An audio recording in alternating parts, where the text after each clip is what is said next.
नसीम भाई, मेरा सवाल जो है वो शोएब अभी चचा जो बैठे हैं उनसे है, मोहम्मद रिजवान से रिलेटेड। जी जी पूछिए। आपका नाम क्या है? मेरा नाम फहद नाम है। फहद कहां से बात कर रहे हैं? मैं हैदराबाद से बात कर रहा हूँ। जी फहद साहब प्लीज आप बात करें। तो मेरा सवाल ये था, ये चचा हमेशा मोहम्मद रिजवान की बहुत ज्यादा सपोर्ट करते हैं, तो मोहम्मद रिजवान की अगर आप वर्ल्ड कप से परफॉर्मेंस देख लें तो मेरा नहीं ख्याल कि मोहम्मद रिजवान कोई अच्छी परफॉर्मेंस कर रहा है।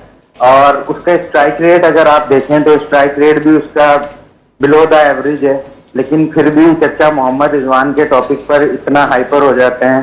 और मैं 3-4 ट्रांसमिशन से देख रहा हूँ और मोहम्मद रिजवान से हमें मिल जा रहा है, उसकी कैप्टनसी में हमें लर्न करने को ही मिल रहा है, विन तो हम कर ही नहीं रहे।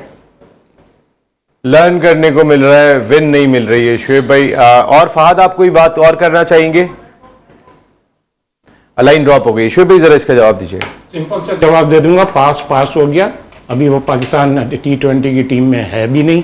और दूसरी चीज़ ये, अगर प्रेजेंट फॉलो करें तो अभी उसने 105 रन करे 165 के स्ट्राइक रेट से। अगर वो आपको बुरा लगता है तो इसमें तो मैं कुछ नहीं कह सकता।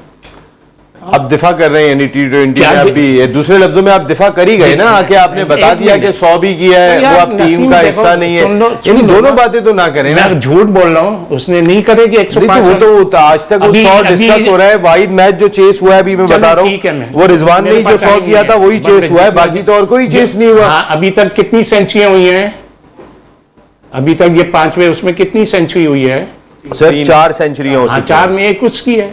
हाँ उसकी है, सबसे स्लो उसकी है। यही तो फहद भाई कह रहे थे। और क्या कह रहे थे? नहीं तो जो वो कह रहे थे, क्या जो आप चाह रहे हैं मैं वो बोलूं, उसने 105 एक मैच खेला, 105 रन करें 163 के एवरेज से। अगर आप लोगों को नहीं पसंद, और वो वैसे भी अब पाकिस्तान T20 की टीम में तो है ही नहीं ना, तो क्या बोले।